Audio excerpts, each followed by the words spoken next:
হতে পারে আমার ডিগ্রি নিয়েও টানটানি হতে পারে, আমি যদি মুখ খুলি, আমি শিওর নই। না, আমি ওদেরকে জিজ্ঞেস করি অ্যাম্বুলেন্স ডাকা হয়েছে কিনা। ওনারা তখন বলেন যে অ্যাম্বুলেন্স ডাকতে হবে না, তুই ঠিক হয়ে যা, কোঅপারেট কর, আমরা আবার গান বাজনা নিয়ে আড্ডা দেবো। সেটা ছিল আমার সঙ্গে ওর last conversation. Hello, welcome to মানুষই ভাবছে। আজকের এই এপিসোডটা একদমই অন্য রকমের হবে, রেগুলার মানুষকে ভাবছের মতো নয়। আজকে একজন আইজার মহালির প্রাক্তনী হিসেবে আমি এসেছি আইজার কলকাতায়।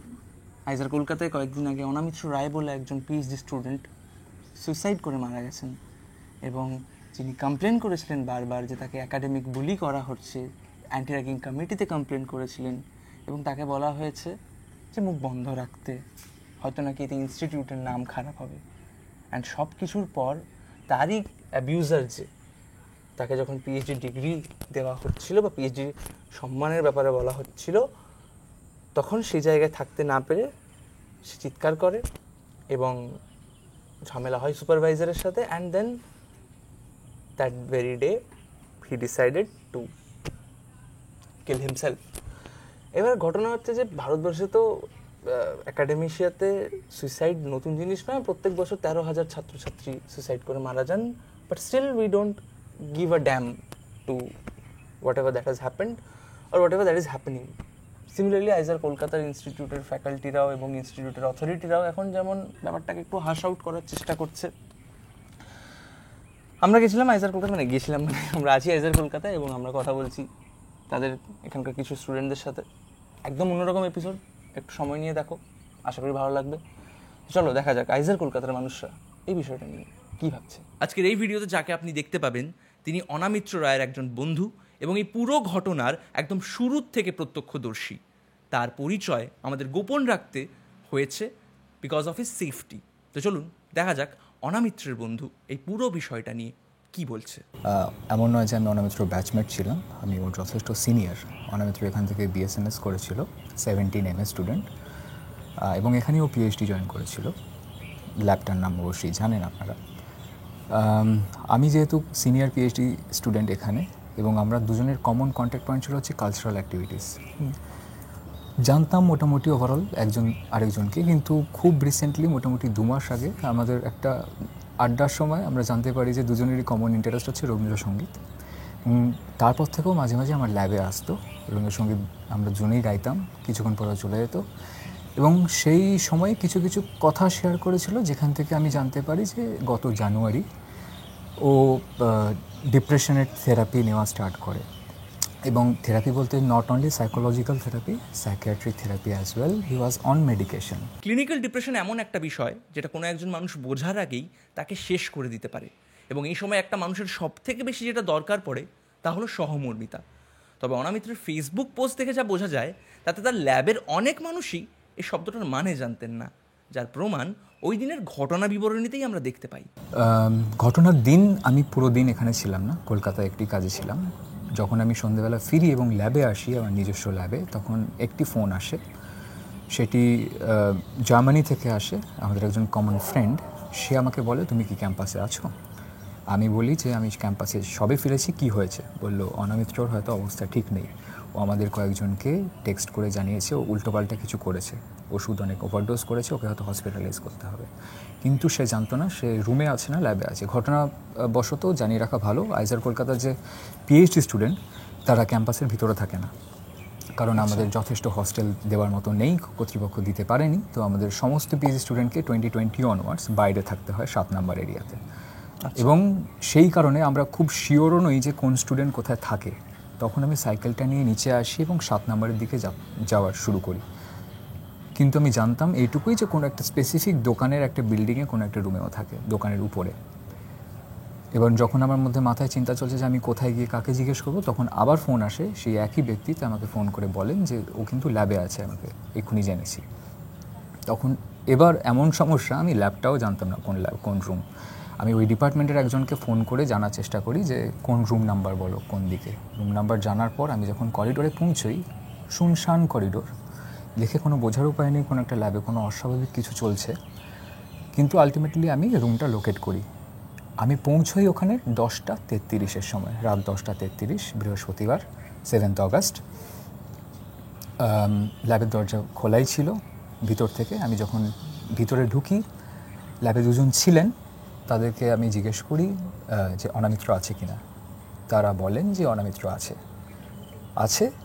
পিছনে বসে আছে, বমি করছে। তখন আমি ঘুরে যাই ডেস্কের পিছনে, দেখি ওর সামনে ল্যাপটপ খোলা আছে এবং ও চোখ বন্ধ করে কাঁদছে, শরীর মোটামুটি এলিয়ে দিয়েছে, কনশাসনেস প্রায় নেই বলতে গেলেই চলে। এবং আমি তখন মাথায় কিছু কাজ করে না, আমি ওদেরকে জিজ্ঞেস করি অ্যাম্বুলেন্স ডাকা হয়েছে কিনা। ওনারা তখন বলেন যে অ্যাম্বুলেন্স ডাকতে হবে না, অ্যাম্বুলেন্সের নাম্বার আছে। অ্যাম্বুলেন্স, তখন আমি নিজে নাম্বার খোঁজা শুরু করি এবং যখন আমি কানেক্ট করি তখন লাইন বিজি আসে মেডিকেল ইউনিটের, এবং আমার সামনেই ওনারা ফোন করেন, লাইন কানেক্ট হয় এবং ওনারা ফোনে জানান যে আরসিতে একটা অ্যাম্বুলেন্স দরকার। ওখান থেকে কি উত্তর এসছে জানি না, তারা বলেন যে একজন ছাত্র বমি করছে এবং অ্যাম্বুলেন্স খুব প্রম্পটলি আসে। অ্যান্ড আমার যতদূর সম্ভব আমি আমার জায়গা থেকে বলতে পারি that was the first time ambulance was called, আমি পৌঁছানোর পর। তোমার সামনে রাস্তায় যদি কোনো অচেনা মানুষের অ্যাক্সিডেন্ট হয়, তুমি মানবিকতার স্বার্থে তো তাকে সাহায্য করার চেষ্টা করবে। আর এদিকে অনামিত্রের দুজন ল্যাব মেম্বার যারা তার সাথে দিনরাত রিসার্চের কাজ করতো, তারা অ্যাম্বুলেন্সটা অবধি ডেকে দেয়নি। আর যে কোনো রিসার্চ ল্যাবের দায়িত্ব যার উপরে থাকে তাকে বলে সুপারভাইজার বা পিআই। পিআই মানে হচ্ছে প্রিন্সিপাল ইনভেস্টিগেটর, সোজা ভাষায় বোঝাতে গেলে গাইড। এই গাইডের কাছেই তুমি তোমার 5-6 বছর 7 বছর ধরে পিএইচডির টেনিয়ার কমপ্লিট করো। আর এই গাইড, এই পিআই, এই পুরো বিষয়টার সময়, এই পুরো ঘটনাটা যখন ঘটছিল তখন তার ভূমিকা কী ছিল? আমার পরবর্তী কন্ট্যাক্ট, যাকে আমি কন্ট্যাক্ট করেছি, তিনি হচ্ছে ওর পিআই। ওনার নাম্বার আমার কাছে ছিল, আউটরিচের সূত্রে আমরা একসঙ্গে কাজ করেছি। ওনাকে যখন ফোন করি, করিডোর থেকে নেটওয়ার্ক ভালো পাওয়া যায় না, ভয়েস ব্রেক হয়, তখন আমি হোয়াটসঅ্যাপ করা শুরু করি ওনাকে এবং বলি যে Anamitra is not all right, I think something serious is going on, we are taking him to the medical unit. Then she replied, the professor replied, I'm on phone with someone, ambulance has been called, security has been informed, he should be taken to AIMS. কিন্তু ambulance has been called খুবই ভেগলি, কিন্তু অ্যাম্বুলেন্সটা, আমি এটুকু বলতে পারি সিকিউরিটিকে call করেছে আমি জানি না, অ্যাম্বুলেন্সটা কিন্তু আমার সামনে কল হয়েছে।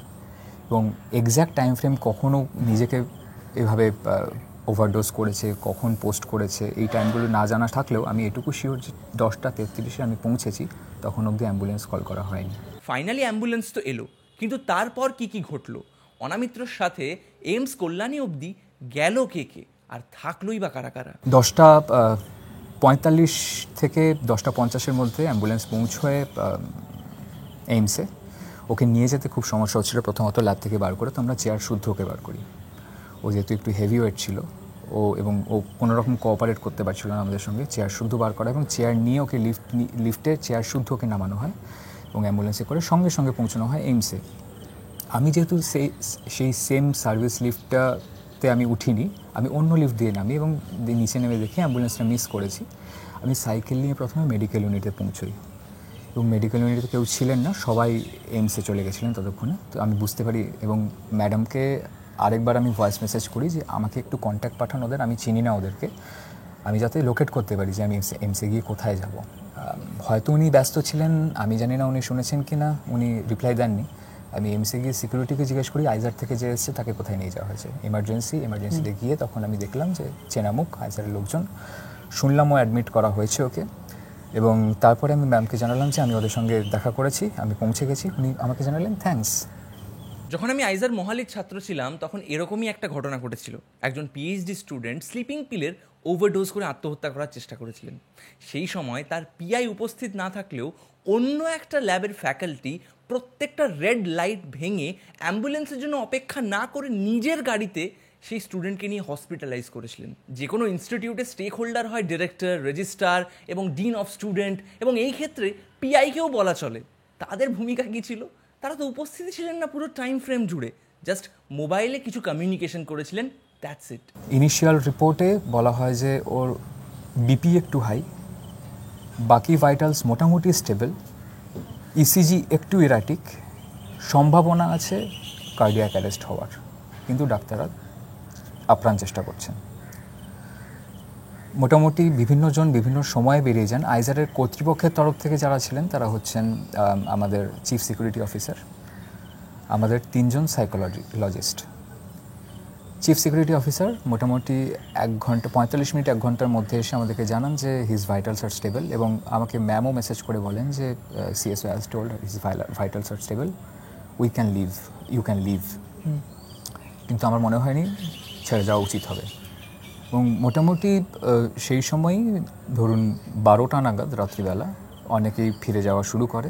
সিএসও সেই সময় হয়তো ফিরে যান, আমি এক্স্যাক্ট জানি না, বাট তিনি সারা রাত তো অবশ্যই ছিলেন না, কোনো ফ্যাকাল্টিও ছিলেন না, কেউ না। সারা রাত ছিল বলতে আমাদের নিজেদের কয়েকজনের মধ্যে কথা বলে আমি ঠিক করি যে আমাকে যেহেতু সকালে একটা কমিটমেন্ট আছে, আমাকে যেতে হবে কলকাতা, তো আমি সকাল অবধি আমি থাকছি, 7:30 অবধি আমাকে অন্য একজন রিপ্লেস করবে, একজন স্টুডেন্ট। তো 3 জন সাইকোলজিস্ট এবং আমি স্টুডেন্ট সারা রাত ওখানে স্টেশনড হই। তার মধ্যে একজন সাইকোলজিস্ট রাত 3টে নাগাদ ফিরে যান, বাকি থাকেন আর 2 জন। তার মধ্যে একজন ইমার্জেন্সির ভিতরেই তিনি ছিলেন, আর আমি আর আরেকজন বাইরে সারা রাত। মাঝে একবার ওর ক্যাথিটার ওভারফ্লো হচ্ছিল, তো আমরা রিপ্লেস করি, মানে খালি করি সেটাকে। আর একবার ও ভায়োলেন্ট হয়ে গেছিলো, তখন আমাকে ডেকে নিয়ে যান ডক্টর, এবং তখন আমি গিয়ে ওর প্রিয় বন্ধু যাদের মধ্যে একজন আমাকে ফোন করেছিল রাত্রিবেলা, তাদের নাম বলি, তখন ও শান্ত হয়, এবং তারপরে গোটা রাতটা মোটামুটি নির্বিঘ্নে কাটে। সকাল 6টা নাগাদ আমার সঙ্গে যে সাইকোলজিস্ট ছিলেন বাইরে, তিনি বেরিয়ে যান, এবং আমি 7:35 নাগাদ আমার যার সঙ্গে রিপ্লেস হওয়ার কথা ছিল সে এসে পৌঁছানোর পর আমি বেরোই। আমি রুমে পৌঁছই, আমার ওখান থেকে রুম আমার খুব একটা দূরে নয়, 5-6 মিনিটের সাইকেল পথ। রুমে এসে আমি স্নান করে যখন 8টার সময় বেরোবো, তখন আমার মনে হলো আরেকবার আমি যাই। ইন দ্য মিন টাইম ডক্টরের ডিউটি চেঞ্জ হয়েছে, যে ভিতরে সাইকোলজিস্ট ছিলেন উনি অন্য কাউকে ডিউটি হ্যান্ড ওভার করে বেরিয়েছেন, এবং আমার বন্ধু এসে পৌঁছেছে, আর ওর বাবা মা এসে পৌঁছেছেন। ওর বাবা মা থাকেন শ্যামনগরে। 8টা নাগাদ এসে পৌঁছন। আমি ভিতরে ঢুকে ওর সঙ্গে আরেকবার কথা বলি। ওর নাকের অক্সিজেন সাপ্লাই টিউবটা নিয়ে, রাইলস টিউবটা নিয়ে কিছু গণ্ডগোল হচ্ছিল, তো ওটাকেও নিজেই ঠিক করার চেষ্টা করছিল। আমি ওর কপালে হাত রাখি এবং জিজ্ঞেস করি কোনো অসুবিধা হচ্ছে? ও মাথা নাড়িয়ে বলে না, ও আমার কথা শুনতে পেয়েছিল। এবং আমি এটাই বলে বেরিয়ে আসি যে আমাকে এখন যেতে হচ্ছে, তুই ঠিক হয়ে যা, কোঅপারেট কর, আমরা আবার গান বাজনা নিয়ে আড্ডা দেবো। সেটা ছিল আমার সঙ্গে ওর লাস্ট কনভারসেশন। এই শেষ কনভারসেশনের পরেই অনামিত্রের বন্ধু কলকাতার উদ্দেশ্যে বেরিয়ে পড়ে, আর তার কিছুক্ষণ পরেই তার কাছে কয়েকটা ফোন আসে। 9:10 নাগাদ আমার কাছে ফোন আসে এখান থেকেই, যারা স্টুডেন্টরা ছিল তাদের মধ্যে একজন, যে হি কোডেড পালমোনারি কার্ডিয়াক অ্যারেস্ট হয়েছে এবং ওকে সিপিআর দেওয়া হচ্ছে। ডক্টররা চেষ্টা করছেন কিন্তু খুব একটা ভালো রেসপন্স নয়। 10:14 নাগাদ আমি তখনও গাড়িতে জাস্ট নামবো, পার্ক স্ট্রিটের একটি জায়গায় আমার যাওয়ার কথা ছিল, আমাকে জানানো হয় যে হি এক্সপায়ার্ড। অস্বাভাবিক মৃত্যুর ঘটনা, অর্থাৎ এফআইআর তো হবেই, কিন্তু এই এফআইআর করা নিয়েও বেশ কয়েকটা প্রশ্ন থেকে যাচ্ছে যার উত্তর নেই। পরের দিন যখন মৎস্যরি ইউনিটে যাই, আমরা শুনেছিলাম এফআইআর চেষ্টা করা হচ্ছে লজ করার, কিন্তু তারপর সকালে শুনি যে এফআইআর হয়নি। তখনও 2টো এফআইআর লজ করা হয়, একটা বাড়ির তরফ থেকে করেন হচ্ছে ওর কাজিন, এবং স্টুডেন্টস কমিউনিটি থেকে একটা এফআইআর লজ করা হয়, যে এফআইআরটা ওই রিলেটিভদের এফআইআর থেকে অনেক বেশি ডিটেল ছিল। আমাদের এফআইআরের সঙ্গে ওর ফেসবুক পোস্ট, যাকে সুইসাইড নোট বলা যাবে কিনা আমি শিওর নই, কিন্তু সেটি স্ক্রিনশট এবং সঙ্গে যে গুগল ডক সেটি প্রিন্ট আউট আমরা অ্যাটাচ করেছিলাম। এবং বেসিক্যালি পোস্টের থেকে কিছু রেলিভেন্ট পয়েন্টস এবং গুগল ডকের কিছু রেলিভেন্ট পয়েন্টস আমাদের এফআইআরে আমরা মেনশন করেছিলাম। এফআইআরে আমাদের 3 জন সিগনেটারিজ ছিল কমপ্লেনেন্ট হিসেবে, ইউজুয়ালি একজন থাকা উচিত নিয়ম অনুযায়ী, কিন্তু আমাদের 2 জনের ডিটেলস, বাবার নাম, অ্যাড্রেস সব কিছু দেওয়া ছিল। আমরা 2টো নাগাদ পৌঁছই থানাতে, হরিণঘাটা থানা। এফআইআর লজ করা হয় এবং আমাদেরকে আশ্বাস দেওয়া হয় যে ব্যবস্থা নেওয়া হবে। স্ট্রেঞ্জলি সেদিন রাত্রিবেলা আমরা জানতে পারি যে এফআইআর কমপ্লেনেন্ট হিসেবে একমাত্র রিলেটিভের নাম আছে। আমাদেরকে এফআইআরের যে টাইপড ফরম্যাট, যেখান থেকে এফআইআর নাম্বার জেনারেট হয়, আমরা যখন বলেছিল 2 ঘন্টা পরে এসো, কিন্তু পরে জানা যায় যে আমরা গিয়ে কোনো কাজ হবে না, ওটা শুধু রিলেটিভকে হ্যান্ড ওভার করা হবে, কারণ আমরা কমপ্লেনেন্টই নই, এবং এফআইআরটা অ্যাকসেপ্টই হয়নি স্টুডেন্টস কমিউনিটি থেকে। আচ্ছা, সেটা কী কারণে আমি জানি না, কিন্তু অ্যাকসেপ্ট হয়নি FIR. In the meantime 4টের সময় ডাইরেক্টরস ওপেন মিট ডাকেন যেখানে সব স্টুডেন্টরা গিয়ে জড়ো হন, বেশিরভাগ স্টুডেন্ট কমিউনিটির। কিন্তু আমরা একজন দেখি যে পুলিশের গাড়ি এসছে, তো আমরা নিজেদের মধ্যে সঙ্গে সঙ্গে কন্ট্যাক্ট করে ঠিক করি আমরা ওপেন মিটে যাব না, আমরা ল্যাবের সামনে হাজির হলাম। হরিণঘাটা থানা থেকে পুলিশরা আসলেন এবং অ্যাকম্প্যানিড বাই আমাদের সিকিউরিটি ইউনিট কমান্ডার, যিনি দেখিয়ে নিয়ে এসছেন রাস্তা। আরেকজন ফ্যাকাল্টি মেম্বার এসে পৌঁছন, উনি পুলিশকে গ্রিট করেন। আমি গিয়ে ওনার সামনে দাঁড়াতে এবং কিছু স্টুডেন্ট ওনার দিকে তাকাতেই উনি সেখান থেকে বেরিয়ে যান। ওই ফ্যাকাল্টি মেম্বার বেরিয়ে যান এবং পুলিশ তার ইনভেস্টিগেশন শুরু করে। ল্যাব অলরেডি সিলড ছিল ইনস্টিটিউটের তরফ থেকে, সেই সিল ব্রেক করা হয় এবং তারপরে ইনভেস্টিগেশন শুরু হয়। ইনিশিয়ালি বলা হয় পুলিশ ছাড়া কেউ ঢুকতে পারবে না, কিন্তু যেহেতু লাইট অন করার কথা ছিল তো ইনস্টিটিউটের তরফ থেকে একজন সিকিউরিটি গার্ড সে ভিতরে ঢোকেন এবং তিনি ভিতর থেকে যখন বেরোচ্ছিলেন না তখন আমরা অবজেকশন জানাই যে উনি কেন থাকবেন, তাহলে আমরা যদি স্টুডেন্টের তরফ থেকে যদি দুজন না থাকতে পারে, তখন উনি বেরিয়ে আসেন এবং পুলিশ ইনভেস্টিগেশন করে। ওনারা কিছু টাচ করেন না, ওনারা ছবি তুলতে থাকেন বিভিন্ন ল্যাবের কটা এন্ট্রান্স আছে, কোথায় কে বসতো। এবার আমি যখন বাইরে থেকে বলতে শুরু করি যে আমি সেদিন এখানে এসে পৌঁছি, তখন এখানে এরা দাঁড়িয়েছিল, ওখানেও বসেছিল, তখন ওনার মনে হয় যে আমার প্রেজেন্সটা ভিতরে জরুরি, আমাকে ভিতরে ডাকা হয় এবং আরেকটু ডিটেলসে জিজ্ঞাসাবাদ করা হয় যে কোথায় কী ছিল। ল্যাপটপটা সেদিনকার মতনই দেখলাম খোলা আছে এবং বাকি জিনিসপত্র যেরকম ছিল খুব সম্ভবত আই হোপ চেঞ্জ হয়নি কিছু। পুলিশ নিজেদের কাজকর্ম করার পর বাইরে যখন আসেন আরও কিছু জিজ্ঞাসাবাদের পর আমার নাম এবং যারা আই উইটনেস হতে প্রস্তুত তাদের নাম অ্যাড্রেস লেখেন। ইন দ্য মিন টাইম আমি দেখি আমাদের যে সিকিউরিটি ইউনিট কমান্ডার তিনি তার হাতে কিছু লিখছেন। আমার মনে হয় যে নাম, আমি ওনাকে জিজ্ঞেস করি আপনি কী লিখলেন, উনি বললেন না ল্যাবটার নাম লিখলাম। কিন্তু আমি দুটো লাইন দেখেছিলাম ওনার হাতে, ল্যাবটার নাম তো এত বড় নয়, ল্যাবটার নাম ডগ ল্যাব। আমি তখন পুলিশের সামনেই আমি আবার অবজেকশন জানাই, বলি যে আপনি ল্যাবের নাম লেখেননি, আপনি হাতটা খুলুন, বাঁ হাতের তালু। উনি তখন খুলতে বাধ্য হন, দুজনের নাম ছিল যারা পুলিশের সঙ্গে কথা বলেছে। এবং সেই মুহূর্তে আমি খুব এক্সাইটেড হয়ে যাই, একটু চেঁচামেচি শুরু করলে পুলিশ আমাকে থামান এবং আমি বলি এটা কেন করলেন। তখন উনি বলেন যে যাতে তোমাদের কোনো অসুবিধা না হয়, তোমাদেরকে প্রোটেকশন দেওয়া যায়, তাই জন্য নামটা লিখেছি। এবং অন্যদিকে তখন আমাদের ঘটনাটা জানার পর আমাদের স্টুডেন্ট কমিউনিটি আরেকজন ডাইরেক্টরস মিটে জিজ্ঞেস করে যে কোনো রেপারকাশনস থাকবে কি না। ডাইরেক্টর আশ্বাস দেন যে রেপারকাশনস থাকবে না, কিন্তু যদি তাই হয় কেসটা, তাহলে কেন, নিশ্চয়ই ওনার কাছে ইনস্ট্রাকশন ছিল যে যারা মুখ খুলবে তাদের নাম লিখে নিয়ে যাওয়া হোক। একদম, মানে তোমার ইনস্টিটিউটে তোমাকে সেফগার্ড কাউকে কেন করতে হবে, কিসের জন্য প্রয়োজনীয়তাটি তো আসে না। রাইট। আর দ্বিতীয়ত পুলিশ আসার সঙ্গে সঙ্গে ফ্যাকাল্টি মেম্বারও এসেছিলেন, যেটা আমাদের একটুখানি অদ্ভুত লেগেছে। যদি ডাইরেক্টরস মিট হয় এবং সেখানে সবাই থাকতে, everyone is suppose to be there, তাহলে উনি কেন ওখানে? আমরা ওখানে ছিলাম অবশ্য, আমরা জানতে পেরেছিলাম হয়তো মেয়ারলি কোইন্সিডেন্স হতে পারে, 4টের সময় দুটোই হয়েছে, নাও হতে পারে। এবং পুরো জিনিসটার ভিডিও করা হয় যে আমাদের নাম লেখা হয়েছে এবং ওনাকে অ্যাপোলজি চাওয়ানো হয় এবং পুলিশ ওয়ার্নিং দেন যে যদি এর কোনো কনসিকোয়েন্স হয় তাহলে ব্যাপারটা ভালো হবে না।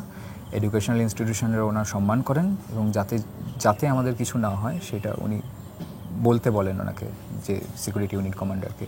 উনি হ্যাঁ হ্যাঁ বলে, হ্যাঁ সরি এইসব বলে সেদিনকার মতো পুরো ব্যাপারটা শেষ হয়। সেদিন রাত্রিবেলা স্যাকের তরফ থেকে একটা জেনারেল বডি মিটিং ডাকা হয়, জিবিএম। সেখানে বেসিক্যালি এজেন্ডা ছিল হচ্ছে যে ফ্যাক্ট ফাইন্ডিং কমিটি বানানো হবে। সেই ফ্যাক্ট ফাইন্ডিং কমিটিতে অলরেডি একটা স্ট্রাকচার ছিল, কিছু সাজেস্টেড নাম ছিল ইনস্টিটিউটের তরফ থেকে, কিন্তু সেটা নিয়ে স্টুডেন্টরা খুশি ছিল না।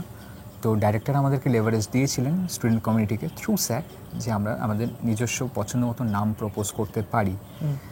এবং সেইটার জন্যই মিটিংটা ডাকা হয়েছিল। গুগল ফর্মের থ্রুতে নাম নেওয়া হয় বিভিন্ন ফ্যাকাল্টির এবং ইনিশিয়ালি ওখানে 2জন স্যাক মেম্বারের থাকার কথা ছিল, কিন্তু কমিউনিটি জানায় যে একজন স্যাক মেম্বার থাকবে আর একজন নন স্যাক স্টুডেন্ট থাকবে, যে কিনা নিউট্রাল হবে। স্টুডেন্ট রিপ্রেজেন্টেটিভদের যে কাউন্সিল হয় সেটাকে বলা হয় এসএসসি, যারা অ্যাডমিনিস্ট্রেশন এবং স্টুডেন্টদের মধ্যে ব্রিজ বা মিডিয়ামের মতো কাজ করে। তবে বহু ক্ষেত্রেই দেখতে পাওয়া যায় যে এসএসসির মেম্বাররা ইন্ডিপেন্ডেন্টলি কাজ করতে পারেন না।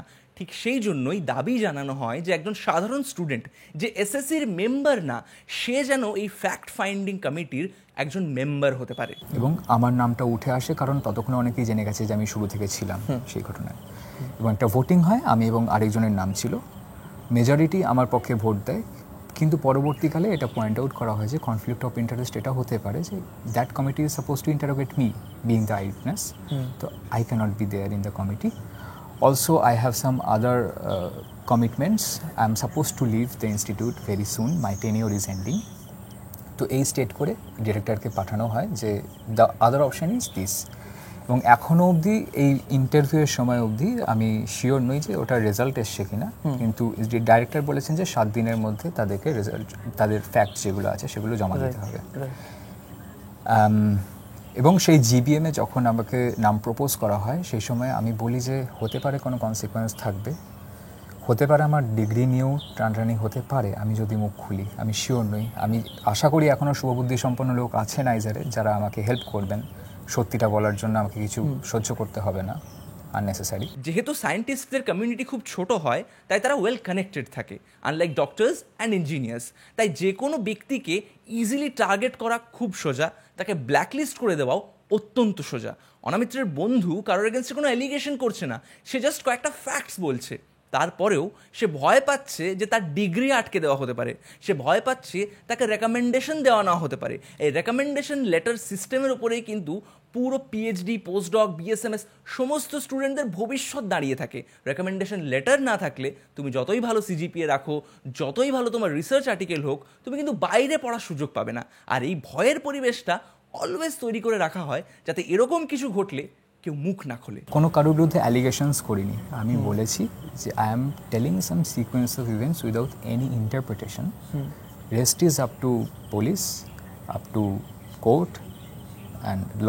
কোর্ট, পুলিশ কিংবা ল, কাউকেই যাতে কোনো রকমের কাজ না করতে হয় সেটা মেকশিওর করতে পারতো আইসার কলকাতার administration, dean of students, anti ragging committee. এই ডিন অফ স্টুডেন্ট অ্যাফেয়ার্সই যখন যে সময় অনামিত্র কমপ্লেন করেছিল সে সময় প্রবাবলি অ্যান্টি র্যাগিং কমিটির হেড ছিলেন, এবং ঘটনাচক্রে যিনি অনামিত্রর পিআই এর রিলেটিভ হাজব্যান্ড। তারা যদি নিজেদের কাজটা একদম ঠিক সময়ে করতেন তাহলে এই দিনটাই হয়তো দেখতে হতো না, তাই না? আবার বলছি, আমি কাউকে অ্যালিগেশনস দিচ্ছি না, আমি সেই জায়গায় নেই, কিন্তু আমার এটাও অদ্ভুত লেগেছে যে অ্যাম্বুলেন্সটা তখনও ডাকা হয়নি। জানি না তারা এতটাই ভেঙে পড়েছিলেন কিনা যে অ্যাম্বুলেন্স ডাকেননি, সেইটা কেস কিনা, খুব সম্ভবত নয় আমার অবজারভেশন যা। কিংবা এটুকু এক্সপেক্ট করেছিলাম যে ওনারা তো খুব দূরে থাকেন না, সারা রাত একটুখানি একবার আসতে পারতেন, বা আমি তো ওখানে ছিলাম, ওনাকে জানিয়েছিলাম যে আমি সারা রাত আছি। কয়েকজন স্টুডেন্ট আমাকে খোঁজ নিয়েছে তোর কোনো দরকার আছে কিনা বা ও কেমন আছে, উনি কোনো খোঁজ নেননি। হয়তো উনি ডাইরেক্টলি ডাক্তারকে জিজ্ঞেস করছিলেন বা কাকে জিজ্ঞেস করছিলেন আমি জানি না, কিন্তু কোনো খোঁজ নেননি সারা রাত। এইটা আমার একটুখানি অদ্ভুত লেগেছে, কিন্তু শুধু এর উপর বেস করে আমি কাউকে অ্যালিগেশনস টেনে আনবো সেটা আমি বলতে পারছি না।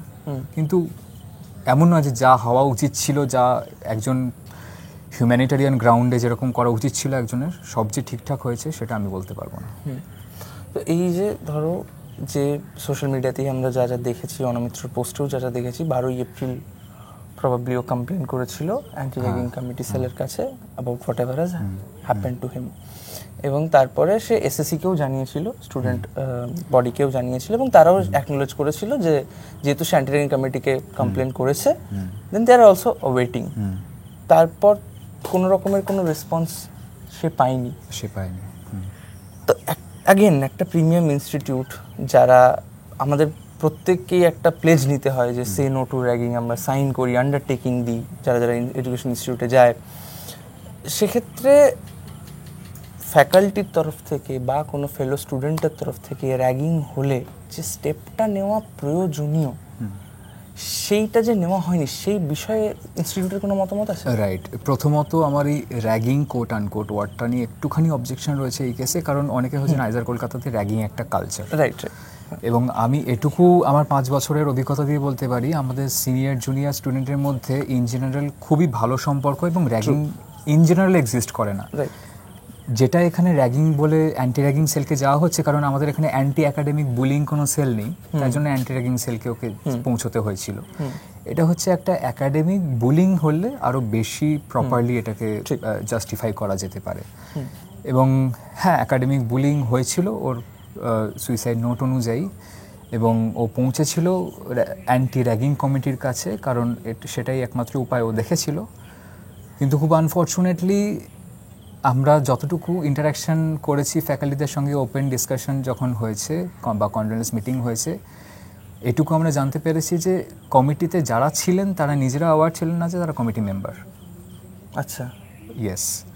এবং কমিটির কনস্টিটিউশনটা খুবই একটা ব্লার একটা স্ট্রাকচার ছিল, মানে অনেকে ক্লেম করেছেন যে আমি জানি না আমি কমিটিতে ছিলাম। ইভেন কমিটির কনস্টিটিউশনে দুজন স্টুডেন্ট মেম্বার ছিল, স্টুডেন্ট মেম্বাররা নিজেরা কমিটির মেম্বার। জাস্ট ভাবো, অ্যান্টি র্যাগিং কমিটির মেম্বাররাই জানে না যে তারা সেই কমিটির মেম্বার। একটা প্রিমিয়ার ইনস্টিটিউটে তোমার সাথে কোনো রকমের কোনো একাডেমিক বুলিং বা র্যাগিং হলে তুমি যাদের কাছে যাবে তারা তোমার সেই সমস্যার সমাধান করবে, সেটা তো পরের বিষয়। আগে তো তাদের জানতে হবে যে তারা সেই রেসপন্সিবিলিটিটা হোল্ড করছেন। অ্যান্ড আইসার Kolkata administration has failed at that basic point. এই ইন্টারাকশনগুলো রেকর্ড রয়েছে, মেম্বার বলছেন যে আমি জানতাম না, এবং এটা ওপেন ডিসকাশন। আইজার কলকাতায় ছাত্র আত্মহত্যার ঘটনা এই প্রথম না। 2017 সালে সাগর মণ্ডল নামে এক বিএসএমএস ছাত্র আত্মহত্যা করে, অভিযোগ ছিল একাডেমিক বুলিং। 2022 সালে শুভদীপ রায় নামে একজন ইন্টিগ্রেটেড পিএইচডি স্টুডেন্টও আত্মহত্যার পথ বেছে নেয়, তার অভিযোগ ছিল আরও গুরুতর, তার পিএইচডি রিসার্চ গাইড নাকি তাকে সাহায্যই করেন না। সেইবারও পুলিশ কেস হয় এবং ইনস্টিটিউটের তরফে ফ্যাক্ট ফাইন্ডিং কমিটি বানানো হয়। ফ্যাক্ট ফাইন্ডিং কমিটি বলে এসব কিছুই না, তার গাইডের কোনো দোষই নেই, কারণ এরকম কোনো অ্যালিগেশন তার কোনো পূর্ববর্তী স্টুডেন্ট বা আজকের কারেন্ট কোনো স্টুডেন্ট কোনোদিনও করেননি, তাই তিনি বেকসুর খালাস হয়ে যান। কি হাস্যকর ব্যাপার, তাই না? এত কিছুর পরেও কি কিছু পাল্টেছে? নিশ্চয়ই পাল্টেছে। কত শুভদীপ রায়ের ঘটনাটি ঘটার পর কতটা কি স্টেপ নিয়েছে আমরা জানি না, যার বিরুদ্ধে অভিযোগ ছিল, কিন্তু স্টুডেন্টদের উপর চাপ বেড়েছে। প্রথমত প্রপোজ করা হয় রাত 12টার পর ল্যাবে থাকা যাবে না, যদি থাকতে হয় পারমিশন নিয়ে থাকতে হবে। কিন্তু পিএইচডি স্কলার হিসেবে আমি এটুকু বলতে পারি যে অনেকেই অল নাইটার্স, রাত্রিবেলা কাজ করতে ভালোবাসেন এবং তারা এটার অপোজ করেছিলেন। দ্বিতীয়ত, প্রত্যেক মাসের যে প্রোগ্রেস রিপোর্ট, আগে এরকম কোনো নিয়ম ছিল না, লাগু করা হয় যে প্রত্যেক মাসের প্রোগ্রেস রিপোর্ট জমা দিতে হবে। তৃতীয়ত, অ্যানুয়াল প্রোগ্রেস রিসার্চ মিটিং যেটা প্রত্যেক পিএইচডি স্কলারের জন্য হয়, সেটাকে আরও বেশি টাফ করে দেওয়া হয়, কারণ একমাত্র এইটাই দেখানো হয় যে প্রোগ্রেসটাতে ভালো করে ট্র্যাক করা হয়, তাহলে আলটিমেটলি গিয়ে কেউ এরকম আঙুল তুলতে পারবে না যে আমার প্রোগ্রেসে অবদান ছিল না গাইডের বা এরকম কিছু। তো স্টুডেন্টের উপর অনেক কনস্ট্রেন্ট আসে। তো এই হচ্ছে বিষয়, স্টুডেন্টদের উপর অনেক কিছু চাপানো হয়, কিন্তু আলটিমেটলি কী হয়েছে সেটা আমরা সবাই জানি। রাইট। এবং আবার একটা রিপিট হয়।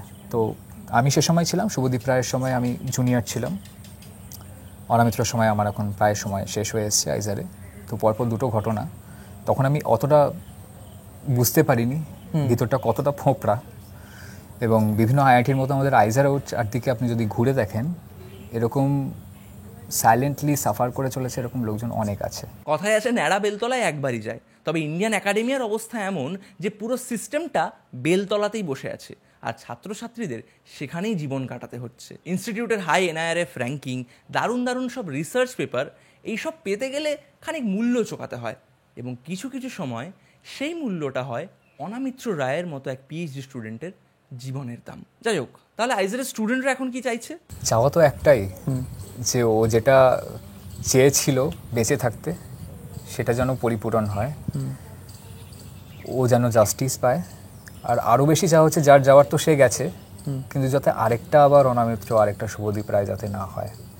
এটা কিন্তু সেই ব্রেকিং পয়েন্টে আছে যে আবার যদি সব কিছু চেপে দেওয়া হয়, কিছুই যদি না হয়, তাহলে আবার 1 বছর 2 বছরের মধ্যে আপনি দেখবেন আরেকটা এরকম ঘটনা হয়ে চলেছে। ঠিক। তো ইজ দ্যার এনি প্রপোজাল যেটা স্টুডেন্টরা রাখছে যে এই গাইডলাইন মেনে চলতে হবে এরকম কিছু? স্টুডেন্ট বডি স্যাকের তরফ থেকে বেশ কয়েকটা পয়েন্ট ডাইরেক্টরের কাছে পাঠানো হয়, এবং ডাইরেক্টর সেগুলো বলেন যে তিনি দেখবেন, তারা বিবেচনার মধ্যে আনবেন। এবং ফ্যাক্ট ফাইন্ডিং কমিটি যেটা আমি মেনশন করেছি, সেটা in the process of formation চলছে। পুলিশ নিজের মতো করে ইনভেস্টিগেশন করছে। আর আমরা যারা ওর কিছু কাছের বন্ধু ছিলাম, অতটাও কাছের না, যারা জার্মানি থেকে আমাকে খবর দিয়েছে তাদের মতো কাছের না, তাহলে হয়তো এটা হতো না, আমাদেরকেও জানতাম আমরা ও কী চলছে ওর মধ্যে। তো আমরা কয়েকজন ফার্স্ট রেসপন্ডার এবং কাছের বন্ধু, তারা নিজেদের মতো করে একটা মাস পিটিশন জোগাড় করার, সংগ্রহ করার, এবং সেটা কোথায় পৌঁছবে সেটা আমরা এখনও অবধি জানি না ঠিক করে, কিন্তু আউটসাইড ওয়ার্ল্ডের কাছে আমরা পৌঁছতে চাইছি, যে ভিতরে কী চলছে সেই ঘটনাগুলোকে তুলে ধরার চেষ্টা করতে চাইছি। This was our way of letting you know what exactly happened. Anamitra রায়ের মতো আরও বহু ছাত্রছাত্রী ইন্ডিয়ান একাডেমিয়াতে আছে যারা সাইলেন্টলি রোজ সাফার করছে। তবে ভারতবর্ষের পিএইচডি সিস্টেম এতটা টক্সিক কেন? কিভাবে পিআই কালচার এবং এই হায়ারার্কি রেকমেন্ডেশন সিস্টেম কালচার ভারতের স্টুডেন্টদের জন্য হয়ে যাচ্ছে অসুবিধের কারণ, এবং তারা এক্স্যাক্টলি কী ভাবছে, এইখান থেকে নিস্তার কোথায়, এই সব কিছু নিয়ে আমরা একটা ভিডিও বানিয়েছি, যেটা পরবর্তী ভিডিওতে তোমরা দেখতে পাবে। টিল দেন, যদি সম্ভব হয় তাহলে এই ভিডিওটা অন্যদের সাথে শেয়ার করো এবং বাকিদের জানিও যে এরকমের একটা ঘটনা ঘটেছে। Let's try to give him the justice that he asked for.